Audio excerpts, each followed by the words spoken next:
ایک استاد ہزاروں نہیں لاکھوں بادشاہ بنا کے دے سکتا ہے آپ کو۔ اللہ تعالیٰ ان کو نظر بد سے بچائے۔ میں بہت خوش نصیب ہوں جو ان کے درمیان میں یہاں موجود ہوں۔ یہ سب اس لیے تھا کہ اسلامی سبق آپ کے سامنے آئے۔ کہیں تو ایسا ہوتا ہے کہ ہزاروں بچے مل کر اپنے اپنے پروگرام پیش کرتے ہیں، اور کہیں ایسا ہوتا ہے کہ ہزاروں پروگرام ایک آدمی پیش کر دیتا ہے۔ یہ ہنر اگر اللہ نے کسی کو دیا ہے تو اس کا بہت پیارا سا نام جناب مفتی سالم صاحب ہیں، جو امام و خطیب مکہ مسجد ہانڈی پورہ آمیر سے حضرت تشریف لائے، ہمارے مہمان خصوصی ہیں۔ نوجوان مقرر، ایسا جذبہ، ایسا بلبلہ اور ایسی تقریر آپ نے بہت کم سنی ہوگی۔ آج مجھے بہت خوشی ہو رہی ہے کہ میں حضرت کو ان کے سامنے سن رہا ہوں۔ میں نے بہت ان کے بیانات یوٹیوب اور موبائلوں میں سنے ہیں، آج ماشاءاللہ حضرت بذات خود یہاں ہے، میں ان کو سامنے سن رہا ہوں، مجھے خوشی ہو رہی ہے ماشاءاللہ۔ دیکھیے حضرت مفتی صاحب نے مجھے ایک بات یاد دلائی ہے، انسان کی خوش نصیبی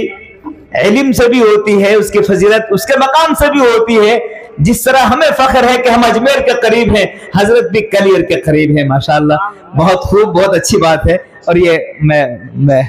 مشکور ہوں اس بات پر کہ ہمیں یہ خوش نصیبی میسر ہوئی۔ حضرت سے درخواست ہے بیٹھ جائیں سب، اچھا رہے گا بھائی، سب متوجہ ہو جائیں، بہت دھیان سے سنیں۔ درود شریف پڑھ لیجیے۔ اللہم صلی علی محمد النبی الامی وعلی آلہ وسلم تسلیما۔ بسم اللہ الرحمن الرحیم، نحمده ونصلی علی رسولہ الکریم، اما بعد، قال اللہ تبارک وتعالی فی القرآن المجید والفرقان الحمید، اعوذ باللہ من الشیطان الرجیم، بسم اللہ الرحمن الرحیم، ان ھذا القرآن یہدی للتی ہی اقوم، وقال النبی صلی اللہ علیہ وسلم اذا مات الانسان انقطع عمله الا من ثلاث الى آخر الحدیث، صدق اللہ العظیم۔ محترم بزرگوں اور عزیز نوجوان دوستو، اسٹیج پر تشریف فرما حضرت استاذ محترم اور علماء کرام، یقیناً یہ اسٹیج اتنا معتبر اور اتنا عظیم الشان ہے کہ اس بڑے اسٹیج پر مجھ جیسے کم علم اور طفل نادا کے لیے بیٹھ کر کے کچھ کہنا ایک آزمائش سے کم نہیں ہے۔ اللہ اللہ اللہ۔ میرے بڑے یہاں پر موجود ہیں، ان بڑوں کی موجودگی میں میرا کچھ کہنا ایسا ہی ہے جیسا اپنے گھٹنوں کے بل چلنے والا بچہ جب شروع میں قدم اٹھانے سیکھتا ہے تو سب گھر والوں کی نگاہ اس بچے کی طرف ہوتی ہے۔ اللہ اللہ اللہ۔ جیسے ہی وہ قدم رکھتا ہے کہیں گر نہ جائے، سب اسے سنبھالنے کے لیے دوڑتے ہیں۔ اللہ۔ اس اسٹیج پر ان بڑوں کی میرے سامنے یہی حیثیت ہے، اور اس بچے کی حیثیت سے میں آپ حضرات کے سامنے بیٹھا ہوں، اور امید کرتا ہوں کہ ان کی توجہات سے اللہ پاک میری زبان سے کچھ ایسی باتیں نکلوا دے جو میرے لیے بھی مفید ہو، اس مجمع کے لیے بھی مفید ہو۔ اللہ نظر بس۔ حضرات محترم، بہت دیر سے ہم مسلسل بچوں کا پروگرام سماعت کر رہے ہیں۔ ماشاءاللہ بچوں نے بڑے حوصلوں کے ساتھ تقریریں کی ہیں، اتنی حوصلے کے ساتھ، اتنی جرأت کے ساتھ بچوں نے تقریر کی کہ مجھے شرمندگی ہو رہی ہے کہ مجھ سے بہتر تو بچے بول کر کے چلے گئے۔ اللہ اللہ حضرت۔ اللہ رب ذوالجلال ان بچوں کو نظر بد سے بچائے، ان کے اساتذہ کی محنتوں کو قبول فرمائے، آمین اللہم۔ اور اس مدرسے کے سرپرست حضرت استاذ محترم حضرت مفتی صاحب کی عمر میں اللہ پاک خوب برکتیں نازل فرمائے، آمین اور ہم اللہم سب کو آمین۔ حضرت مفتی صاحب سے زیادہ استفادہ کرنے کی توفیق عطا فرمائے۔ آمین اللہم آمین۔ حضرات محترم، جی اولاد اللہ رب ذوالجلال کی بہت بڑی نعمت ہے، یقیناً اتنی بڑی نعمت ہے، اتنی بڑی نعمت ہے کہ اس کے لیے انبیاء کرام نے دعائیں کی ہیں۔ قرآن کریم میں انبیاء کرام کی دعائیں مذکور ہے، ربنا حب لنا من لدنک ذریۃ طیبہ انک سمیع الدعاء رب حب لی من الصالحین۔ یہ حضرات انبیاء کرام کی دعائیں ہیں۔ اللہ رب ذوالجلال کی طرف سے اولاد بہت بڑی نعمت ہے۔ اللہ رب ذوالجلال نے ہم سب کو اولاد عطا فرمائی، اللہ کا بڑا احسان ہے، لیکن اس نعمت کی کوئی ذمہ داری ہے، اللہ۔ اور وہ ذمہ داری یہ ہے کہ ہم سب اپنی اولاد کی دینی اسلامی تربیت کریں، اپنی اولاد کو ہم پکا سچا مسلمان بنائیں، اور اپنی اولاد کو ہم نبی کریم صلی اللہ علیہ وسلم کا سچا عاشق اور وفادار امتی بنائیں، جیسا کہ نبی کریم صلی اللہ علیہ وسلم نے بھی حدیث پاک کے اندر ارشاد فرمایا، ادبوا اولادکم علی ثلاث خصال، لوگوں اپنے بچوں کو 3 چیزوں کا ادب خاص طور پر سکھاؤ۔ حب نبیکم، اپنے نبی کی محبت اس کی رگ و ریشے کے اندر ڈال دو تاکہ وہ زندگی گزارے، دنیا کے کسی بھی شعبے میں وہ جائے تو اپنے نبی کی محبت میں سرشار ہو کر کے وہ اپنی زندگی کا عمل انجام دے۔ دوسرے نمبر پر فرمایا اللہ کے نبی صلی اللہ علیہ وسلم نے وحب اہل بیتی، نبی کریم صلی اللہ علیہ وسلم کے اہل بیت کی محبت اپنے بچوں کو سکھاؤ۔ اور تیسرے نمبر پر فرمایا کہ ان کو قرآن کریم کا عاشق اور قرآن کریم پڑھنا سکھاؤ۔ قابل مبارکباد ہے وہ ماں باپ کہ جن کو اللہ نے اولاد کی نعمت عطا فرمائی، اور ان ماں باپ نے اپنے اولاد کی تعلیم کے لیے سب سے پہلے جس درسگاہ کا انتخاب کیا وہ احب البلاد الی اللہ مساجدہا کا مصداق، اللہ کی نگاہ میں سب سے محبوب ترین اور پسندیدہ جگہ مسجد کا انتخاب کیا۔ آپ حضرات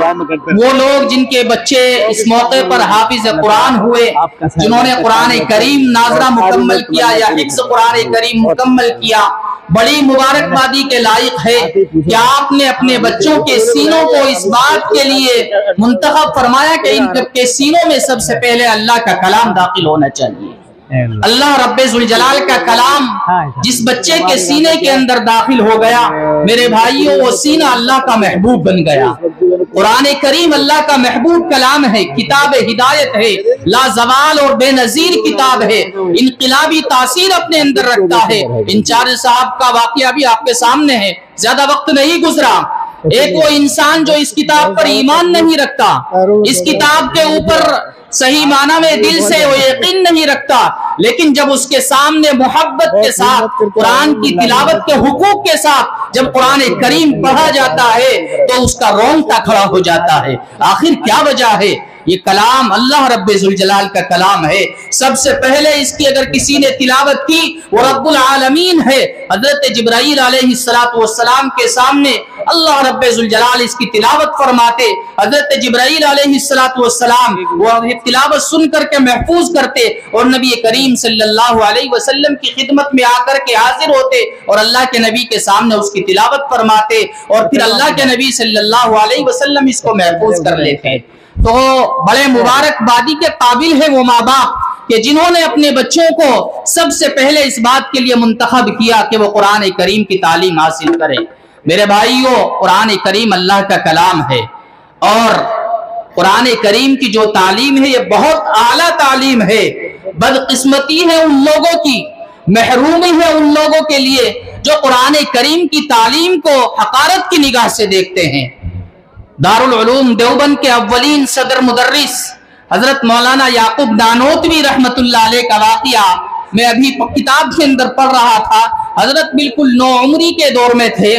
جالندھر کے اندر کسی بزرگ سے آپ کی ملاقات ہوئی تو ان بزرگ نے پوچھا کہ بچے برخوردار کیا پڑھتے ہو؟ تو حضرت نانوتوی رحمت اللہ علیہ نے اس وقت چونکہ نوعمری کا زمانہ تھا اور آپ کسی مکتب میں ناظرہ قرآن کریم پڑھ رہے تھے تو آپ نے فرمایا کہ میں کوئی خاص تعلیم حاصل نہیں کر رہا ہوں بلکہ چند صورتیں قرآن کریم کی میں نے پڑھی ہے۔ تو حضرت فرماتے ہیں کہ ان بزرگوں نے اس وقت پر جو میری اصلاح فرمائی وہ اصلاح مجھے بہت پسند آئی۔ ان بزرگوں نے فوراً فرمایا کہ برخوردار اپنے الفاظ تبدیل کیجئے، آپ کیا کہہ رہے ہیں؟ آپ کو معلوم نہیں کہ جس کلام کی آپ نے صورتیں سیکھی ہے وہ کلام بادشاہوں کا کلام ہے، وہ کلام بادشاہوں کے بادشاہ کا کلام ہے، اور جس طریقے سے بادشاہ ہوتا ہے اس کی بات کی بھی وہی وقت اور اہمیت ہوتی ہے۔ اللہ رب العالمین چونکہ بادشاہوں کا بادشاہ ہے تو کلام اللہ بھی بادشاہ، کلام اللہ بھی کلاموں کا بادشاہ ہے۔ برخوردار آپ اپنے الفاظ تبدیل کیجئے، یہ مت کہیے کہ میں کچھ خاص نہیں پڑھ رہا ہوں، میں نے چند صورتیں سیکھی ہے، بلکہ یہ کہیے کہ میں اعلیٰ تعلیم حاصل کر رہا ہوں کیونکہ قرآن کریم اللہ کا محبوب کلام ہے۔ اسی طریقے سے حضرت شیخ الحدیث مولانا زکریا صاحب رحمت اللہ علیہ کے پاس ایک شخص آئے اور عرض کرنے لگے کہ حضرت دعا فرما دیجئے، اللہ نے حج پر جانے کے لیے قبول فرما لیا ہے اور سفر حج پر جانے کا ارادہ ہے۔ حضرت نے فرمایا کہ بھائی دعا تو میں کر دوں گا، لیکن وعدہ کرو کہ میرا وعدہ پورا کرو گے۔ عام طور پر جب حضرت کوئی آدمی سفر حج کے لیے جاتا ہے اور کوئی اس طرح کی کوئی بات اس سے کہے کہ بھائی وعدہ کرو میرا وعدہ پورا کرو گے، تو ذہن میں یہ بات آتی ہے شاید کوئی تحفہ منگانا چاہتے ہیں، وہاں سے کوئی سامان منگانا چاہتے ہیں۔ تو سامنے والے شخص کہنے لگے کہ حضرت نبی سی آواز میں انشاءاللہ وعدہ پورا کروں گا۔ تو حضرت نے فرمایا دیکھ لو، سوچ لو، میں دعا تو کر دوں گا لیکن میرا وعدہ پورا کرنا پڑے گا۔ اس نے سوچا کہ شاید کوئی بڑی قیمتی چیز منگانے کا ارادہ ہے، اس وجہ سے بار بار تاکیداً فرما رہے ہیں۔ تو شخص کہنے لگے کہ حضرت وعدہ کرتا ہوں کہ آپ کا وعدہ پورا کر دوں گا، لیکن دل میں نیت یہ تھی کہ اگر پورا کرنے کے قابل وعدہ ہوا تو کر دوں گا، نہیں ہو سکا تو کوئی بات نہیں۔ تو حضرت نے فرمایا کہ وعدہ مجھ سے یہ کرو کہ جس سفر پر تم جا رہے ہو بڑے ادب کے ساتھ جاؤ گے، بڑے ادب کے ساتھ وہاں رہو گے اور آنے کے بعد بھی ادب کے ساتھ رہو گے، کیونکہ جس سفر پر تم جا رہے ہو اس سفر کی نسبت بہت بڑی ہے۔ جس شہر میں تم جا رہے ہو اس شہر کی نسبت بہت بڑی ہے، اور جس گھر کو تم دیکھنے کے لیے جا رہے ہو اس گھر کی نسبت بہت بڑی ہے۔ تو بھائیو، دنیا میں جتنے بھی علوم پڑھائے جاتے ہیں وہ دنیاوی منافع کے لیے ہے، لیکن یہ جو شریعت کا علم ہے، قرآن کا جو علم ہے، یہ اللہ رب العالمین کو خوش کرنے کے لیے ہے۔ اس کی نسبت بہت بڑی ہے، جب اس کی نسبت بہت اعلیٰ ہے تو اس علم کو حاصل کرنے والے لوگ بھی بہت اعلیٰ ہے۔ اللہ رب ذوالجلال کا نظام یہ ہے کہ اللہ رب ذوالجلال نے کتاب ہدایت جو ہم کو عطا فرمائی، قرآن کریم کے اندر اللہ نے فرمایا ان ھذا القرآن یہدی للتی ہی اقوم، یہ جو قرآن کریم جو اللہ کی کتاب ہے یہ قوموں کی ہدایت کے لیے اللہ نے اتاری ہے، یہ دستور حیات ہے، زندگی گزارنے کے لیے مکمل ضابطہ حیات ہے۔ لیکن افسوس ہم پر کہ ہم نے اس قرآن کریم کو صرف یہ سمجھ لیا ہے کسی کا انتقال ہو رہا ہو تو سورہ یاسین شریف پڑھ دی جائے، کسی کا انتقال ہو گیا، تدفین ہو گئی، قرآن کریم مکمل کر کے ثواب پہنچا دیا جائے۔ یقیناً ثواب ملتا ہے اور پہنچتا ہے، لیکن میرے بھائیوں قرآن کریم کا اصل مقصد یہ ہے کہ اس کی ایک ایک آیت ہماری زندگی کے اندر اتر جانی چاہیے۔ آج مسلمان قرآن کریم پر ایمان رکھتا ہے لیکن سود بھی کھاتا ہے، آج مسلمان قرآن کریم کے اوپر ایمان رکھتا ہے لیکن زناکار مسلمانوں کے اندر پائے جاتے ہیں، آج مسلمان قرآن کریم پر ایمان تو رکھتا ہے لیکن قرآن کریم کے اوپر عمل نہیں کرتا۔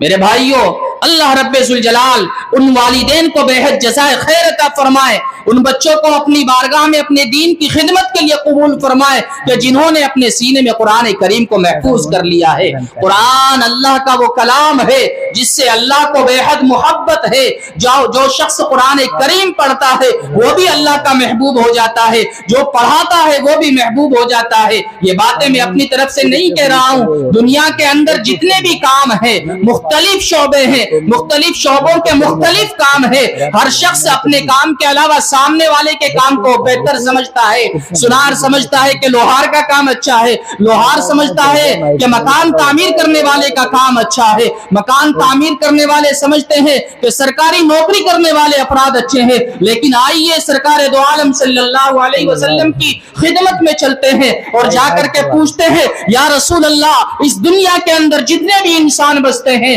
جتنے بھی انسانوں نے اپنی زندگی گزارنے کے لیے مختلف شعبے اور کام اختیار کر رکھے ہیں، ان تمام کاموں میں سب سے بہترین کام کرنے والا کون ہے؟ تو زبان رسالت صلی اللہ علیہ وسلم سے اعلان ہوتا ہے، وہ زبان رسالت جس نے 63 سالہ مدت میں کبھی بھی ایک لفظ جھوٹ نہیں بولا، جس نے 63 سالہ مدت میں کبھی کسی کو تانا نہیں دیا، جس نے 63 سالہ زندگی کے اندر کبھی کسی کے اوپر تہمت نہیں لگائی، وہ نبی کریم صلی اللہ علیہ وسلم کا وہ پاک وجود جس نے کبھی بدنگاہی نہیں کی، جس نے کبھی وعدہ خلافی نہیں کی، وہ محبوب رب العالمین امام الانبیاء فرماتا ہے یا رسول اللہ، جب اس سے پوچھا جاتا ہے یا رسول اللہ سب سے بہترین انسان اس روئے زمین پر چلنے والا کون ہے، سب سے بہترین انسان پیشہ جس نے اختیار کیا ہو، سب سے بہترین پیشہ جس نے اپنایا ہو وہ کون ہے؟ تو اللہ کے رسول صلی اللہ علیہ وسلم فرماتے ہیں خیرکم من تعلم القرآن وعلمہ، تم میں سب سے بہترین انسان وہ ہے جو مسجد کی چٹائی پر بیٹھ کر خدا کا قرآن پڑھا رہا ہو، اور بہترین انسان وہ ہے جو خدا کے گھر کے اندر بیٹھ کر استاذ کے سامنے زانوئے تلمس طے کر کے استاذ کی زبانی قرآن کریم کی آیتیں سن کر اپنے سینے کے اندر محفوظ کر رہا۔ سبحان اللہ۔ میرے بھائیوں، آج حافظ قرآن کی عزتوں کے لیے، ان کے سروں پر دستار سجانے کے لیے یہ پروگرام منعقد کیا گیا، یہ عارضی ان کا استقبال ہے، اصل استقبال تو ان کا رب العالمین فرمائیں گے۔ رب العالمین اصل ان بچوں کا استقبال فرمائیں گے۔ ذرا آپ اندازہ کریں، قیامت کا منظر نہ میں نے دیکھا نہ آپ نے دیکھا، لیکن سرکار دو عالم صلی اللہ علیہ وسلم نے اپنے احادیث کے ذریعے اس کا نقشہ کھینچا ہے۔ آئیے ذرا تصور کیجئے، اللہ کے نبی کے ارشادات سنتے جائیے اور دل میں قیامت کے اس منظر کا تصور کیجئے جس وقت نوتاپے کا گرمی کا سخت زمانہ ہوتا ہے، کس قدر سخت گرمی یہاں پر پڑتی ہے، کولر فیل ہو جاتے ہیں، اے سی کے اندر بھی انسان کو سکون نہیں آتا، اتنی خطرناک گرمی ہوتی ہے، لیکن سرکار دو عالم صلی اللہ علیہ وسلم فرماتے ہیں کل قیامت کا دن ہوگا، یہ سورج جو آج ہزاروں نہیں لاکھوں میل دوری کے اوپر سے اپنی تمازت اور تپش سے اس روئے زمین پر انسان کو پریشان کر دیتا ہے اور انسان مجبور ہو جاتا ہے کسی سائے کی تلاش کے لیے، یہ سورج صرف سوا نیزے کی دوری پر آ جائے گا، ہر انسان اپنے گناہوں کی بدولت پسینے کے اندر شراب اور ہوگا، نفسا نفسی کا عالم ہوگا، باپ بیٹے کو نہیں پہچانے گا، ماں بیٹے کو نہیں پہچانے گی۔ قرآن کریم نے کیا خوب نقشہ کھینچا ہے، یوم ترونہا تذہل کل مرضعہ، وہ قیامت کا دن اتنا خطرناک دن ہوگا کہ ہر دودھ پلانے والی ماں اپنے بچے کو بھول جائے گی۔ آپ اندازہ لگیں، قرآن کریم اللہ رب العالمین کا کلام ہے، ہر آیت میں ہر لفظ میں حکمتیں بھری ہوئی ہے۔ اللہ نے یہ نہیں فرمایا کہ ہر ماں اپنے بیٹے کو بھول جائے گی، بلکہ یہ فرمایا کہ ہر ماں اپنے دودھ پلانے والے پینے والے بچے کو بھول جائے گی۔ کیوں؟ آپ نے اندازہ کیا ہوگا، ماں بچے کے ساتھ جو وقت گزارتی ہے اس میں ایک لمحہ ایسا ہوتا ہے جب وہ بچہ ماں کے سینے سے چمٹ کر دودھ پی رہا ہوتا ہے، تو اس وقت ماں کی شفقت کا جو عالم ہوتا ہے اس کا پارا بہت چڑھا ہوا ہوتا ہے۔ بچہ سینے سے چمٹ کر دودھ پی رہا اور ماں کبھی اس کی انگلیاں منہ میں ڈال کر پیار کر رہی، کبھی اس کے پیروں کو منہ میں ڈال کر کے پیار کر رہی، اس وقت ماں کی شفقت بہت اعلیٰ لیول پر ہوتی ہے جب بچہ سینے سے چمٹ کر دودھ پی رہا ہوتا ہے۔ اللہ فرماتے ہیں قیامت کا وہ منظر اتنا حولناک اور اتنا خطرناک ہوگا، وہ ماں جو بچے کو سینے سے لگا کر دودھ پلاتی ہوئی اپنی شفقت نچھاور کرتی ہے، خدا کی قسم اس سختی کے عالم میں یہ ماں اس بچے کو بھول جائے گی۔ اتنا خطرناک منظر ہوگا، اس خطرناک منظر کے اندر یہ حافظ قرآن اللہ رب ذوالجلال اس بچے کو بلائیں گے۔ وہ ماں باپ جن کے بچے آج حافظ قرآن ہوئے ہیں، خدا کی قسم آگے کی ساری زندگی سجدے میں سر رکھ کر اگر اللہ کا شکر ادا کرے، اس رب نے اتنی بڑی نعمت ان کے گھروں میں اتار دی ہے، اس رب کی نعمت کا شکر ادا نہیں ہو سکتا۔ آپ سنیں، اندازہ لگائے، اللہ رب العالمین کے سامنے تمام انسان جمع ہوں گے، اولین آخرین سب جمع ہوں گے، اور قیامت کے اس حولناک اور خطرناک منظر کے اندر حافظ قرآن کو بلایا جائے گا اور حافظ قرآن سے کہا جائے گا اقرأ ورتقی ورتل کما کنت ترتل فی الدنیا فإن منزلک الی آخر آیت تقرأها۔ حافظ قرآن ادھر آج تجھ سے کوئی حساب نہیں ہے، اس لیے کہ تجھ نے دنیا کے اندر میرا کلام محفوظ کیا، اپنے سینے کے اندر محفوظ کیا، اس کی تلاوت کی، اس پر عمل کیا۔ آج میں دنیا کو بتا دینا چاہتا ہوں اس حافظ قرآن کا مقام کیا ہے۔ روئے زمین پر جب تو چلتا تھا تجھے حقارت کی نگاہ سے دیکھا جاتا تھا، یہ تو صرف حافظ ہے، حافظ جی ہے، یہ تو مسجد کا حافظ جی ہے، اس کے پاس کیا ڈگری ہے؟ اس کے پاس کوئی ڈگری نہیں، لیکن رب العالمین اس روز فرمائیں گے کہ دنیا کے انسانوں تم نے اسے حقیر سمجھا تھا، آج میں تمہیں اس کا مقام بتاتا ہوں، آج میں تمہیں اس کی عزت بتاتا ہوں، آج میں تمہیں اس کا مرتبہ دکھاتا ہوں، آج میں تمہیں بتاتا ہوں کہ اس نے دنیا کے انسانوں کی سوچوں کے اوپر پانی پھیر کر رب العالمین کے کلام کو سینے سے لگا کر اللہ رب ذوالجلال کی کلام کی خاطر ساری تکلیفیں برداشت کی، لوگوں کے تانے برداشت کیے۔ آج میں اسے وہ مقام دوں گا کہ ساری دنیا دیکھ کر کے عش عش کرے گی، اس سے سے کہا جائے گا حافظ قرآن، قرآن کی تلاوت کر اور جنت کے درجوں پر چڑھتا چلا جا، اور تیرا مقام وہی ہوگا جہاں تو قرآن کی آخری آیت کی تلاوت مکمل کرے گا۔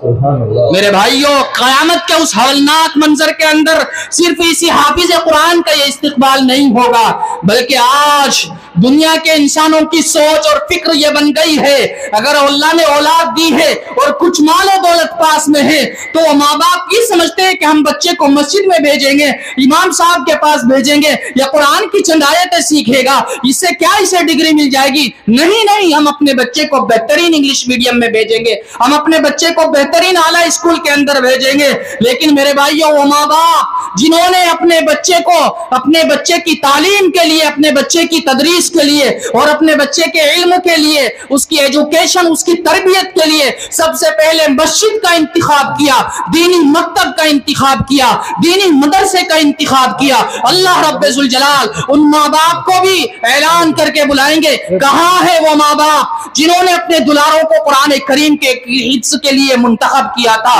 کہاں ہے وہ ماں باپ کہ جنہوں نے اپنی اولاد کے لیے سب سے پہلے قرآن کریم کا انتخاب کیا تھا؟ وہ ماں باپ آج آئیں، ان ماں باپوں کے لیے منبر لگائے جائیں گے، ان ماں باپوں کو بلا کر کے بہترین عالیشان جوڑے پہنائے جائیں گے۔ ان جوڑوں کی کیفیت یہ ہوگی کہ سورج ساری دنیا کو جو روشن اور منور کر دیتا ہے، میرے نبی نے فرمایا اللہ رب ذوالجلال ان ماں باپ کو جنہوں نے اپنے بچوں کو، اپنے نونہالوں کو، اپنے دلاروں کو قرآن کریم کی تعلیم کے لیے منتخب کیا، اللہ رب ذوالجلال ان ماں باپ کو بلائے گا اور بلا کر کے اتنا عالی شان اور شاندار جوڑا پہنائے گا کہ یہ سورج جو کروڑوں میل دور رہ کر ساری دنیا کو منور کر دیتا ہے، یہ شرم محسوس کرے گا اور اس کی روشنی پھیکی پڑ جائے گی۔ جب یہ ماں باپ منبروں پر جلوہ گر ہوں گے تو لوگ آپس میں تبصرہ کریں گے، یہ کون ہے؟ نبی ہے،